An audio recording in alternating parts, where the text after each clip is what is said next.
Okay, so for today we're going to be learning about color relativity and contrast. Color relativity is sort of how colors relate to each other when they're sitting next to each other. And we're going to be learning that by making a pizza.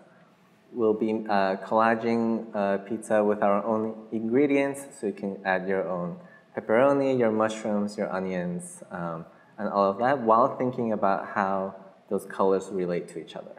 Okay? So here I have two different squares of colors with a darker brown and a lighter brown over here. And so you can kind of see that this is brighter and lighter in color than this blue one. But it's also interesting because the browns are actually the same color. I have this strip, and it shows that they're actually the same color. But the way that this brown looks darker is because of this bright color surrounding it, and this one looks lighter because of the darker blue that surrounds this brown. Okay, so we can start making our pizzas while thinking about how the colors that surround each other work. Okay. So to start off with our pizzas, here I have some examples, pictures of ones I've seen. So here there's like pepperoni, mushrooms, green peppers. And to start off, we'll start with a base, and we'll use a brown construction paper, and I'll also have a yellow for the lighter part of it, and I also have a red. We'll need some glue to glue everything together. I have a pencil, so I can do light sketches before I cut anything, and then I have the scissors to cut. Okay, so we will start with the base. I'll start with an oval. It doesn't have to be a complete circle. So I'm going to freehand this. Just try your best with the shape. Here's a little oblong over here, but it doesn't matter because all pizzas are perfect. And so we will cut this pizza following the pencil. Okay, so we have this basic shape of the pizza. We're going to be saving this for some of the other elements in the pizza. And then let's cut the yellow part. I'm going to be tracing the base on top with a pencil. And this is just to know how big it is, so we can go a few inches inside and do some squiggly continuous line like that. And then we can cut this.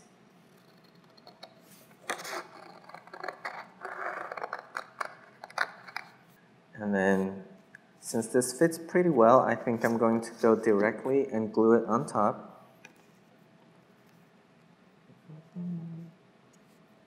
So I can start with adding whatever ingredients I want.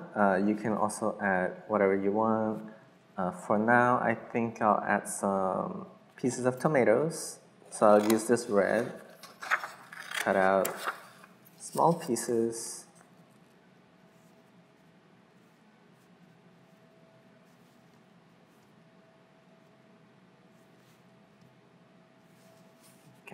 So once these are glued in, I'm going to be using this scrap of brown for, let's say, there's Italian sausages that you can do, or you can even make them to represent olives.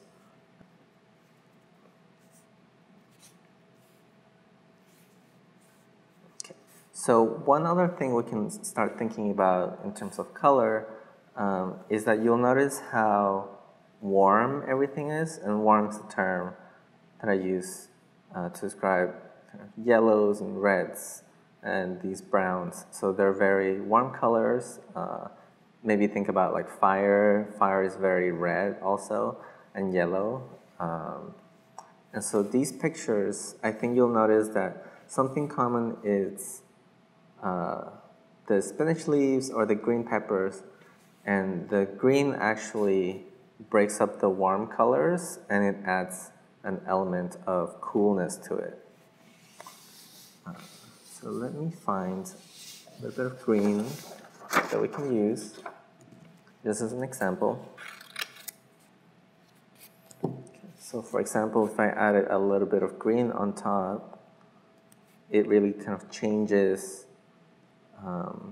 the color dynamics that's happening because it adds something cooler, which is different.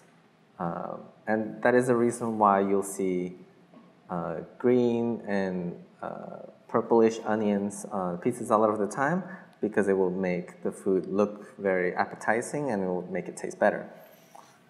Okay, and this is a pizza that I made before. It's a little bit more complete with the pepperonis and all of the green peppers that I added on top. And so I want you to try different things, look what you like. There's actually some yellow peppers that you can add, or you can do olives, different kind of tomatoes or mushrooms. Just think about what you like or even what you don't like, and it can make the image more interesting.